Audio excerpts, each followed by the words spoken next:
Hi friends, আমাদের বাগান বাড়িতে চলে এসেছি। এটা আমাদের বাগান বাড়ি। আজ 25শে ডিসেম্বর আমরা 4 বন্ধু মিলে পিকনিক করতে এসেছি। এটা আমাদের একটা ছোট পুকুর আছে। আপনারা ভিডিওটা সাথে থাকুন, দেখতে থাকুন। এটা আমার বাইক, এটা আমার বাইক।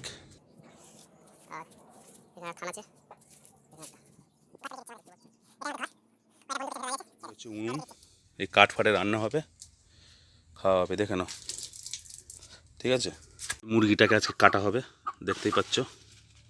এই মুরগিটা, এটাকেই আজকে খাওয়া হবে। সে পরে দেখাচ্ছি।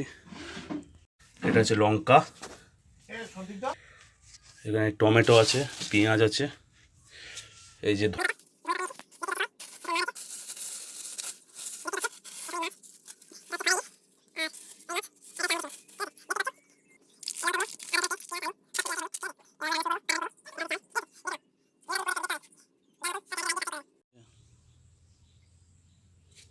দেখতেই পাচ্ছ, এই ভাত তৈরি হচ্ছে। আমি ভাত করতে পারি না, তাও চেষ্টা করে যাচ্ছি। দেখতে থাকো ভিডিওটা। এই ভাত, হাত পুড়িয়ে ভাত করছি, দেখতে থাকো।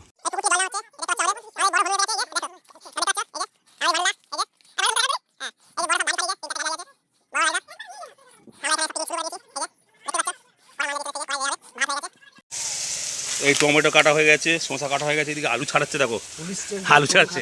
এদিকে মাংস কাটা হয়ে গেছে, মাংস মানে এই যে, ঠিক আছে। এই যে বাটুলদা, এই যে হচ্ছে, এদিকে ডাল হচ্ছে, ডাল ডাল। আমি এই যে দেখতে পাচ্ছ, বাটুল এদিকে তাকাটু, দেখা বাটুল, ঠিক আছে। মিনিট এদিকে কর, ওকে, ঠিক আছে।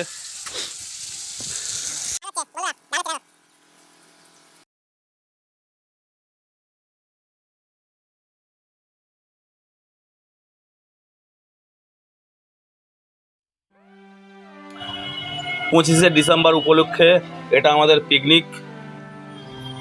সবাইকে আমন্ত্রণ জানাই, কিন্তু কিছু করার নেই। এটা আমাদের পুরানো বাড়ি, দেখতেই পাচ্ছ, অনেক পুরানো বাড়ি। আমরা 4 বন্ধু মিলে এই পিকনিকটা করছি, তো আপনাদেরও আমন্ত্রণ রইল।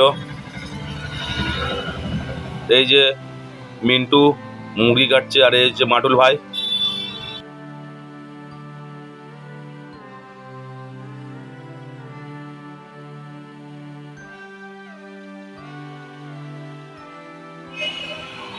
এইভাবে কাঠের জালে হাত পুড়িয়ে রান্না করে খাওয়াটাই একটা আলাদা আনন্দের ব্যাপার। যারা যারা এইভাবে করে খেয়েছে তারাই একমাত্র জানবে।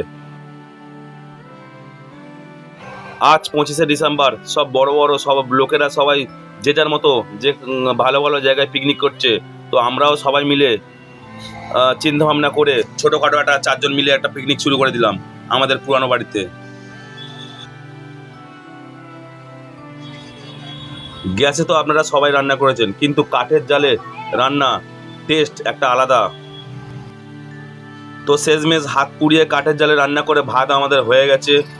ভাত, একটা তরকারি, আর চাটনি, আর মাছের ঝাল, আর ডাল। এটাই ছিল আমাদের মেনু।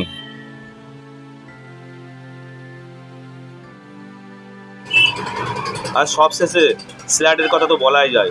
স্যালাড না দিলে ভাত যেন হজম হয় না আমাদের। সব কিছু কমপ্লিট করে নেওয়ার পরে আমরা কলা পাতার পাতাতে ভাত বেড়ে নিলাম। এই কলা পাতার থালাতে খাওয়াটা একটা আলাদা মজা। ভিডিওটা আপনাদের কেমন লাগলো কমেন্টে জানান।